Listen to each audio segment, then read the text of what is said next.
함께 나눌 말씀은 신약성경 요한복음 5장 1절부터 9절까지 말씀입니다.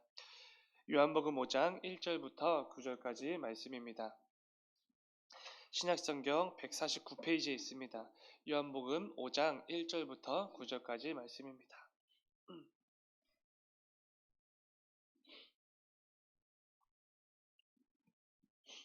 다 찾으신 줄 믿고 우리 한 절씩 교독하고 마지막 구절은 함께 읽겠습니다. 제가 먼저 읽겠습니다. 그 후에 유대인의 명절이 되어 예수께서 예루살렘에 올라가시니라.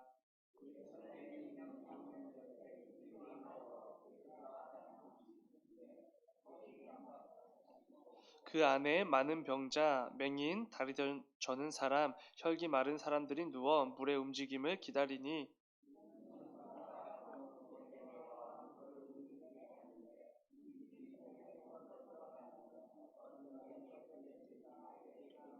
거기 38해 된 병자가 있더라.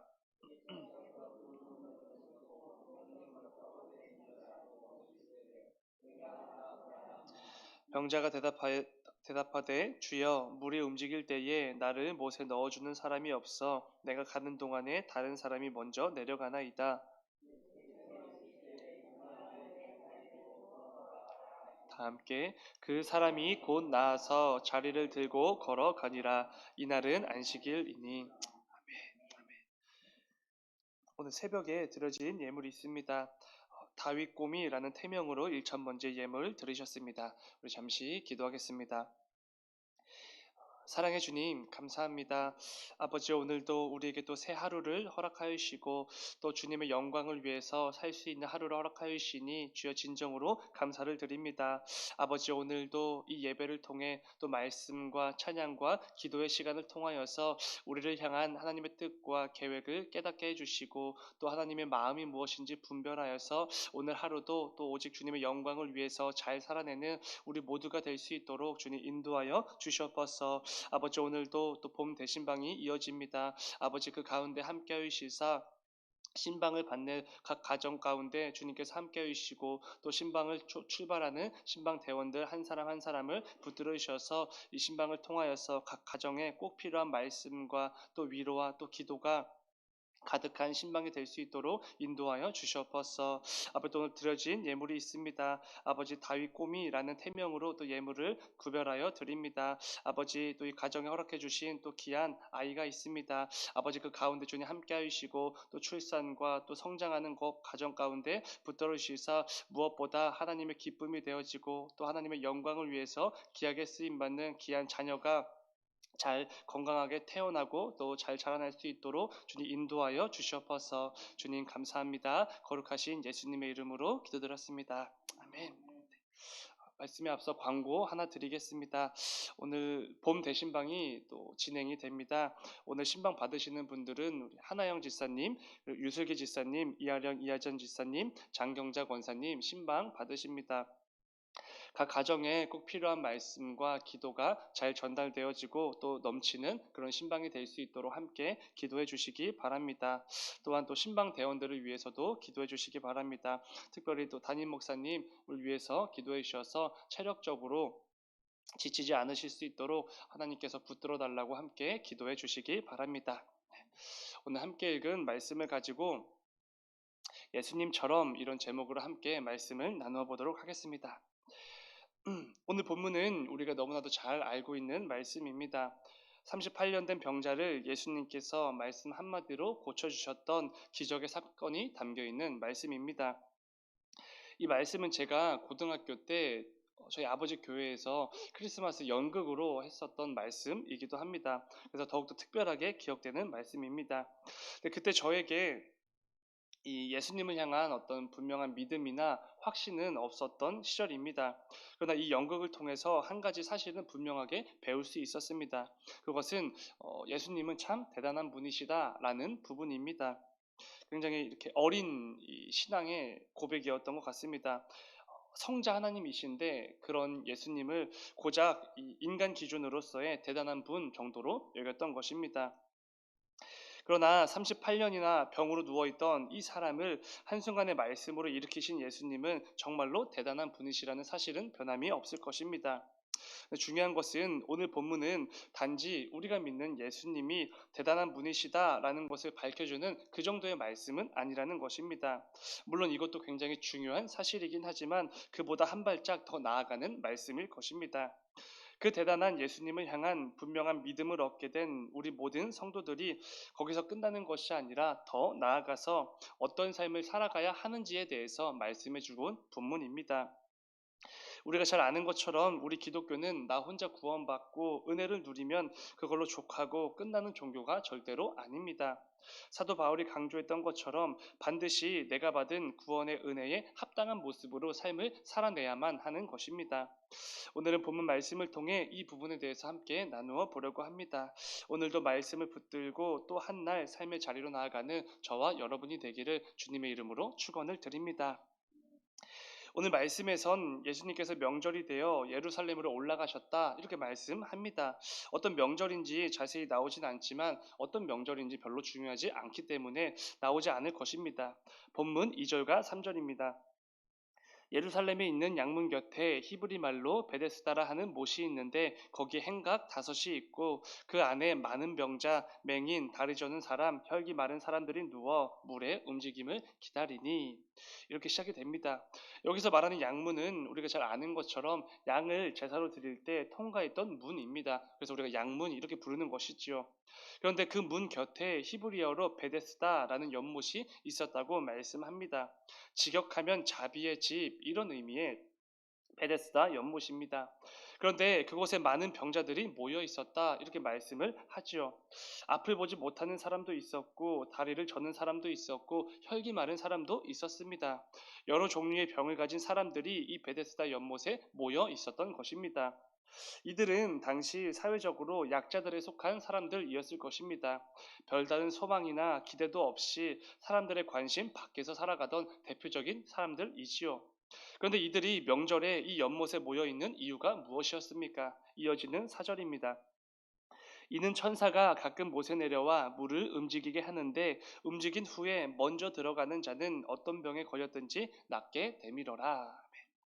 베데스다 연못에 가끔씩 천사가 내려오는데 그때 연못을 움직였던 것 같습니다. 그런데 이 연못이 움직인 후에 가장 먼저 들어가는 사람은 어떤 병이든지 낫게 된다는 소문이 있었고 이 소문 때문에 그 많은 병자들이 이 명절날 가운데 베데스다 연못에 모여 있었던 것이지요. 그런데 여러분 이것은 엄청난 미신이었습니다.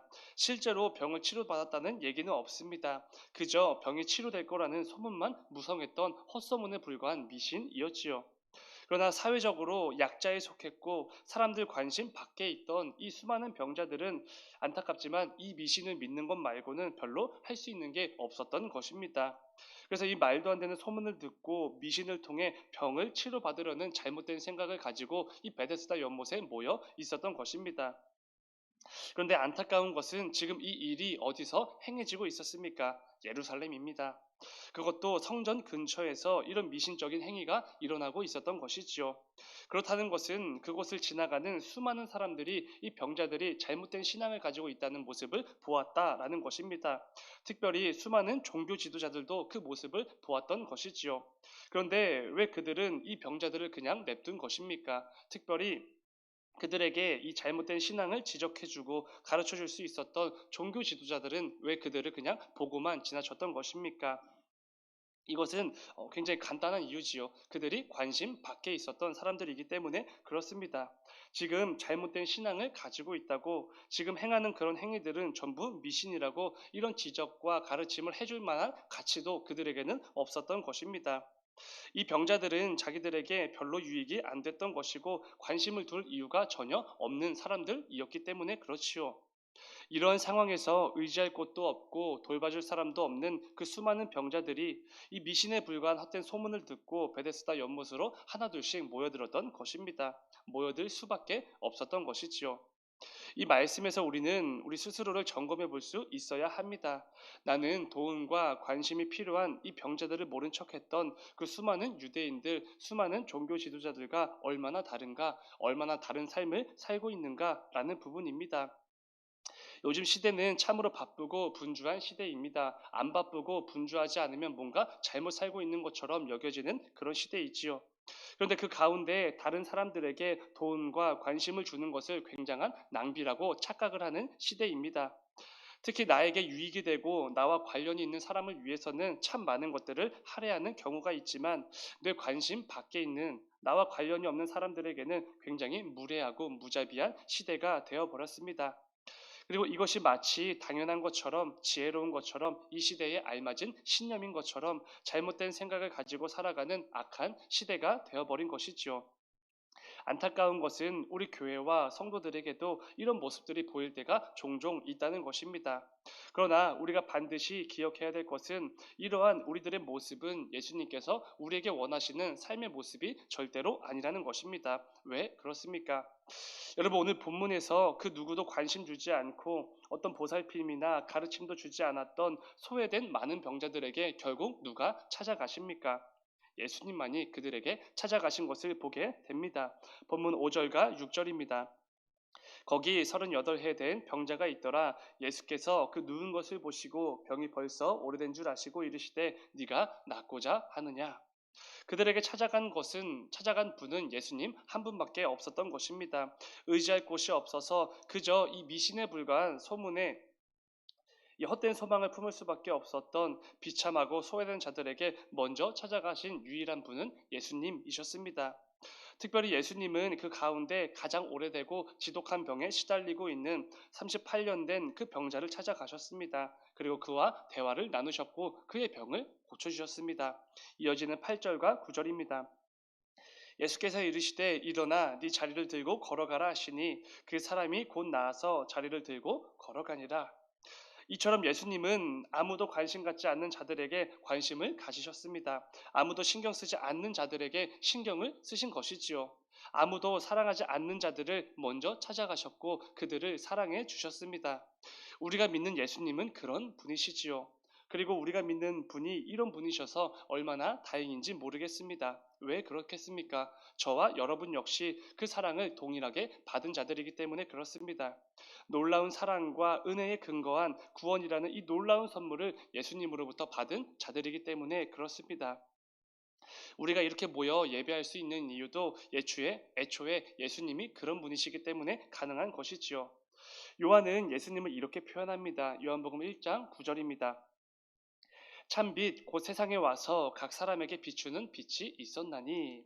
여기서 말하는 참빛은 당연히 예수님을 의미합니다. 그런데 빛이신 예수님이 이 세상에 오셔서 우리 모두에게 비추어졌다 이렇게 말씀을 합니다. 이것은 죄로 가득하여서 어둠 그 자체인 우리들을 위해서 유일한 소망이 되시고 빛이 되시는 예수님께서 이 세상에 친히 찾아오셨다라는 말씀입니다. 말씀이 육신이 되어 우리 가운데 거하심에 그 말씀 그 자체이신 예수님께서 우리를 위해 친히 육신의 몸을 입고 이 땅에 와 주신 것입니다. 먼저 찾아와 주신 것이지요.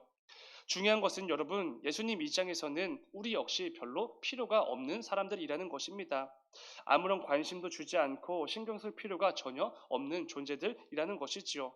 메뚜기만도 못한 자들이라는 표현은 과장이 아닙니다. 예수님 입장에서는 정말로 그렇기 때문에 그렇지요. 죄로 가득하여서 오히려 거룩하신 예수님에게는 방해만 되는 존재들입니다. 예수님에게 유익이 될 만한 부분이 단 하나도 없는 사람들, 그게 바로 저와 여러분들이지요. 예수님이 오늘 본문에 나오는 많은 병자들을 모른 척하고 관심을 주지 않았던 종교 지도자들과 다를 바가 없는 분이셨다면 우리는 여전히 굉장히 비참한 존재로 살아갈 수밖에 없는 것입니다.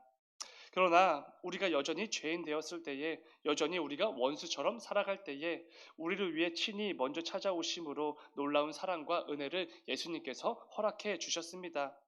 요한일서 말씀처럼 우리가 하나님을 먼저 사랑한 것이 아니라 하나님이 먼저 우리를 사랑하신 것이지요. 우리 죄인들을 사랑하심으로 먼저 찾아오셨고 우리의 모든 죄의 문제를 해결해 주셨습니다. 죄와 사망으로부터의 구원을 허락해 주신 것이지요. 우리가 믿는 예수님이 이런 분이셔서 얼마나 다행이고 감사한 일인지 모르겠습니다. 특별히 우리는 지금 사순절을 보내고 있습니다. 이번 주는 종려 주일을 맞이하고 다음 주간은 고난 주간으로 지켜지게 됩니다. 사순절 고난 주간은 무엇보다 하나님이신 예수님께서 나를 위해 어떤 일까지 감당하셨는가, 나를 위해 어떤 고통과 모욕까지 견디셨는가, 이 부분을 뼈저리게 깨닫고 묵상하는 절기입니다. 아무런 소망도 없고 기대도 없어서 그저 그 미신에 의지할 수밖에 없었던 그 많은 병자들과 같은 비참한 죄인에 불과한 우리들을 예수님께서 먼저 찾아와 주셨습니다. 그리고 놀라운 사랑과 은혜를 허락해 주셨지요. 사랑하는 여러분, 오늘 하루 그 놀라운 사랑과 은혜를 다시 한번 깨닫고 묵상함으로 예수님의 그 사랑과 은혜를 충만하게 누리는 귀한 한 날이 되기를, 또 사순절기가 되기를 주님의 이름으로 축원을 드립니다. 말씀하도록 하겠습니다. 오늘 말씀을 기억하시면서 우리의 삶을 반드시 점검해 보기를 원합니다. 내 삶은 많은 병자들을 모른 척하고 관심 갖지 않았던 종교 지도자들의 삶과 닮았는지, 아니면 그들을 친히 찾아가셔서 사랑과 관심으로 대해 주셨던 예수님과 닮았는지 반드시 점검해 보기를 원합니다. 우리가 나 같은 죄인을 위해 친히 찾아오심으로 놀라운 사랑과 은혜를 베풀어 주신 그 예수님을 믿고 고백하는 성도라면 우리는 늘 예수님 닮기를 사모해야만 합니다. 내 주변에 소외되고 사람들의 관심 밖에 있는 분들을 마치 예수님께서 바라보시는 것처럼 나도 바라볼 수 있어야 하는 것이지요.